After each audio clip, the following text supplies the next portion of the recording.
Voilà, je voudrais d'abord remercier les éditions RS d'accepter tous les 2 ans de publier les actes des différents congrès de la CIPA. La CIPA, c'est la coordination internationale pour les psychothérapeutes, psychanalystes et membres associés travaillant avec les personnes autistes.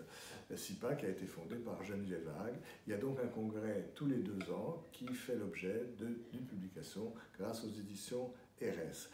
Ces congrès sont organisés dans la perspective de la pensée fondatrice de Geneviève Hague, qui a créé cette association et qui était vraiment désireuse d'une réflexion à l'interface de la clinique, de la recherche, de la psychanalyse et d'autres disciplines, parmi les sciences humaines et les neurosciences également.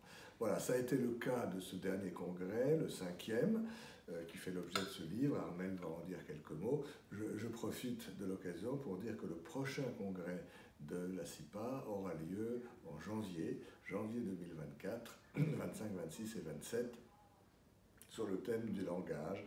Ça parlera pas, ce qui est évidemment une grande question pour les enfants et pour leurs familles. Mais ce livre-là concerne le congrès précédent qui s'est tenu en 2021 et Armelle va en dire quelques mots.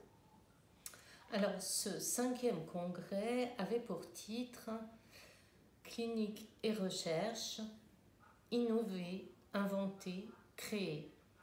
Il met en dialogue des cliniciens et des chercheurs.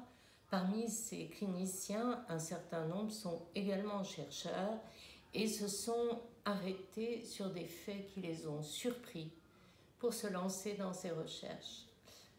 Voilà, pour résumer un petit peu l'esprit de ce livre. C'est l'ensemble, à peu près l'ensemble des interventions qui est reprise dans cet ouvrage.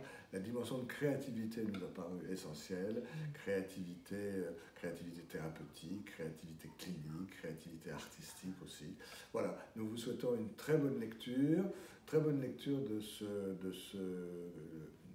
volume qui traduit notre dernier congrès et qui vous introduira, je crois, très bien au prochain, début 2024.